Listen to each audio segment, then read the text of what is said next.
Thousands of people have mobilized in recent weeks to protest South Africa's high femicide and gender-based violence rates. Men are entitled to our bodies. Our bodies. We cannot speak.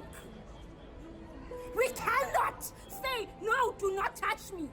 Men get aggressive. They get defensive. Right now, the plight against women is going to rise. Because why? Because men do not own their toxic masculinity. Not just a certain group of people who are affected, it's everybody that's being affected. And it's about the awareness, it's about time. I think people think that it's a new thing, that the violence is only increasing. I think the violence has always been there, and it's just a matter of now putting it forward and making people aware that the violence has always been there. Some have even called for the death penalty to be reinstated. While the presidency was slow in responding to the movement, President Cyril Ramaphosa has pledged the government's support.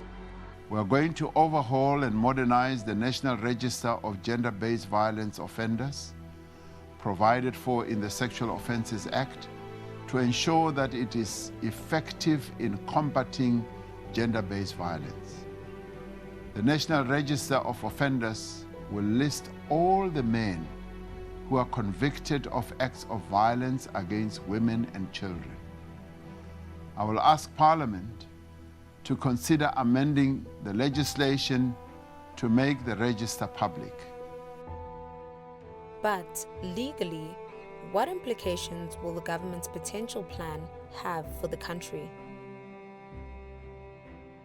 It boils down to mob justice. What happens when communities are made aware that their neighbor, their teacher, their parent, or somebody that they know is a registered sex offender, and particularly a registered child sex offender?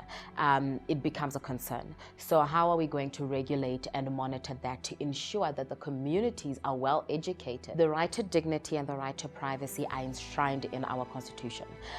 There are other legislations that would need to be reviewed to ensure that this information is made public. For example, the Protection of Private Information Act. And we are also looking at the PIA Act. Those need to be amended because it is your constitutional right, it is your legal right to have your information kept private. Another concern is who will be responsible for the actual register. As an organization, our legal concern is who is going to be responsible for it?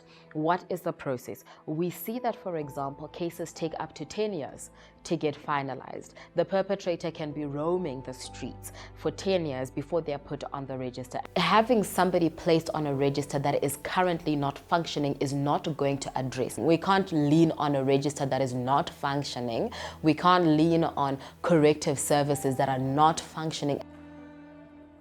As debates continue in government around dealing with gender-based violence, it remains to be seen whether publishing this list will do the country any good.